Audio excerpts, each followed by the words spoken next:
Hey, a little Wisconsin-Purdue preview here in Butchie's Den. Now, the biggest thing that I look at with this, when you look at it in general, right? Purdue, elite point guard. Braden Smith, what he's able to do, 123 assists to 37 turnovers. You can't let him get comfortable. You've got to make sure and try to find ways to get him uncomfortable. Now, better said than done, right? Like, I get that. I understand that. He is an elite point guard. You've got to try to make him very, very uncomfortable because he is the guy that gets everything going for this Purdue team.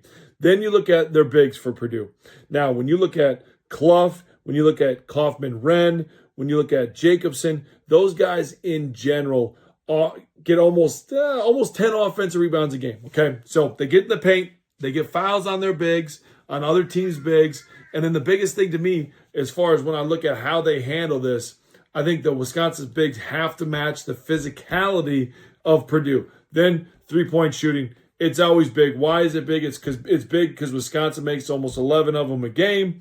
It's big because you look at Purdue, 40% as a team.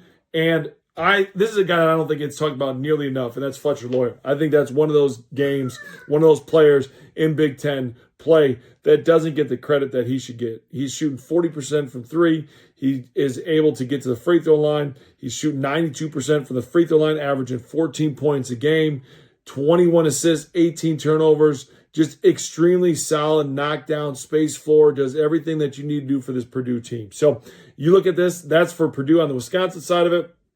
Nick Boyd, John Blackwell, Nolan Winter, those guys are going to have really good games. And I think defensively, this Wisconsin team has to lock in. Now, offensively, when you look at how they've scored against Power 5 teams, they average about 20 points less so far in the game. So, as much as everything defensively, they've got to be locked in. They can't give easy buckets away.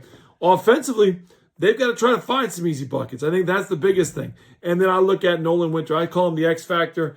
I think the ability that he has to be able to stretch the floor and knock down a couple of threes, I'm really curious to see what happens in the game as far as that goes.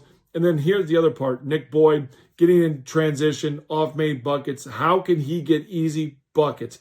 He averages almost 10 points in the paint as a guard. It's remarkable. So is he able to get those easy buckets, or is Purdue's defense able to stop the easy buckets for Wisconsin? If that happens on the offensive end and Wisconsin has to work through it a little bit more, it's going to be a tough one for Wisconsin. So it should be a great one. A nice 7 o'clock tip on Saturday night. Should be a good one. Those are a couple of the keys.